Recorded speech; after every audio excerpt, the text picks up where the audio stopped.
Welcome back to Feminist News from Planet Esoterica. I'm Autumn Breon, and if you're tuning into our frequency from planet Earth, we're reporting 300 light years away with critical updates on reproductive freedom. Our broadcast is a mechanism for one of the most important forms of care: accurate information.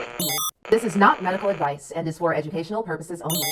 We have the Factometer 5000 for this broadcast's headlines. The off-the-chart readings of disinformation and lies from planet Earth inspired our scientists on Planet Esoterica to develop the Factometer 5000, a state-of-the-art truth device. Factometer 5000 will rate information from bullshit to accurate. Let's test the truth readings with a statement from the Trump White House's website. The Trump administration is claiming that their anti-abortion policies are overwhelmingly popular. Let's see what Factometer 5000 says. Loud and wrong! For the fourth consecutive year, a majority of Americans support the right to abortion. Thanks, Factometer 5000. Let's talk redistricting, because apparently, when your policies are unpopular, the solution is not to change them, it's to change the map. In Texas, Republicans are redrawing districts to carve out ultra-safe strongholds, places where they can pass extreme measures, including abortion bans, without worrying about losing an election.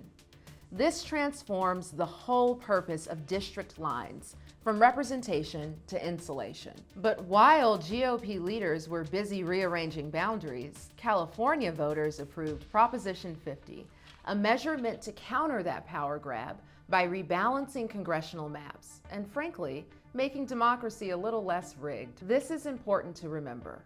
When politicians think their seats are untouchable, they stop listening to the people who put them there. And that's exactly how we end up with policies that no one asked for.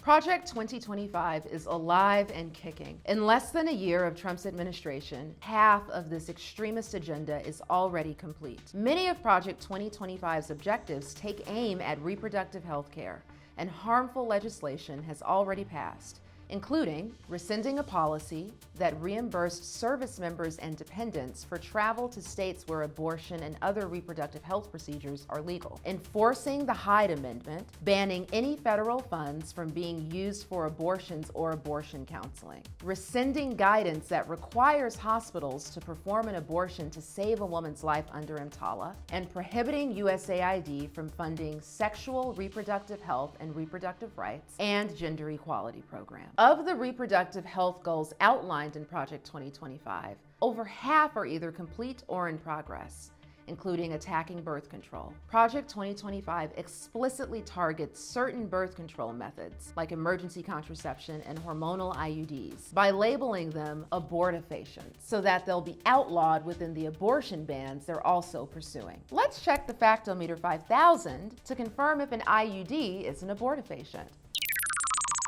And the results say that this is bullshit.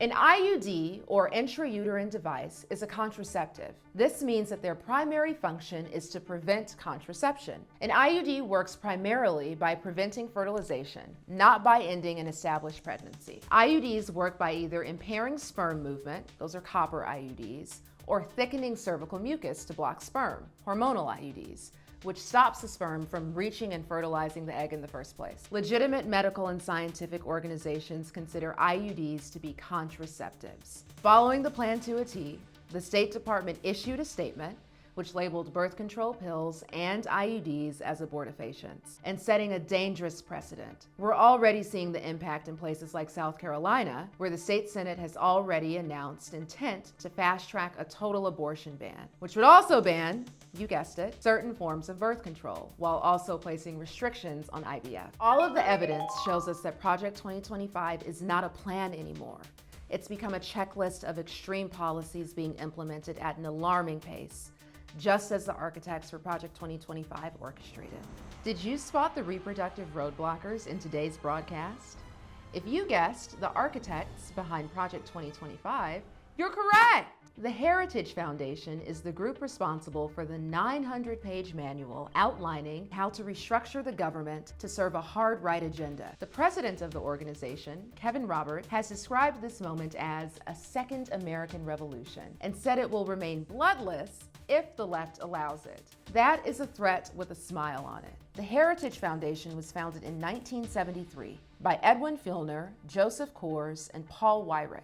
Weyrich spent years mobilizing evangelical leaders around racial segregation, restrictive cultural controls, and opposition to reproductive freedom. He openly stated that political power increases when fewer people vote. The Heritage Foundation took that philosophy and built an entire policy machine around it. Project 2025 did not appear overnight. It is the result of decades of right-wing organizing and strategic capital dedicated to shrinking public power and concentrating control among a small group of ideologues. Here's the face and here's the case for this episode's reproductive roadblocker, the Heritage Foundation, and they are telling us their intentions clearly. Going home for the holidays? Here's a guide to staying free and unbothered. Welcome home, traveler. The table is set. The sweet potato pie is baking, and someone is about to say something reckless. Follow this flowchart to keep it cute and clear. Did your relative say something dumb? Yes, absolutely. Acknowledgement is the first step. Does this person want to genuinely understand or perform? Genuinely understand. Perform. If they came to understand, engage.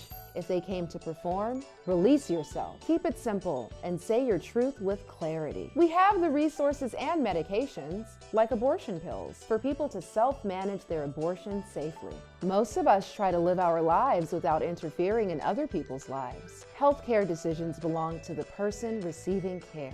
A person who is able to make decisions about her reproductive health care, including having children, has more control over their economic security. May your aura stay moisturized. May your boundaries stay firm. If the frequency drops, you rise. If the room gets heavy, your light stays steady. This episode's Hero of the Week, we want to thank the pilots flying people to states where they can receive reproductive care. There is a network of volunteer pilots who donate their time, their fuel, and their planes to make sure people can get to appointments that lawmakers tried to block. Some of these pilots work with groups like Elevated Access. They fly small private flights, which means passengers don't go through TSA. They don't have to explain their situation to airport staff, and they don't risk being harassed. These flights carry people across state lines to clinics where abortion care and gender-affirming care are still protected. Some of these passengers are teenagers, parents, people traveling alone, and people traveling with loved ones. Each trip is planned quietly and carefully with no questions asked. These fearless pilots respect privacy and treat passengers with dignity. The work is simple and powerful, and by removing barriers like distance and surveillance, these pilots turn the sky into a corridor of care. So to the pilots who are doing this work, we see you and we thank you for choosing courage and community over convenience. Thank you for keeping freedom in flight.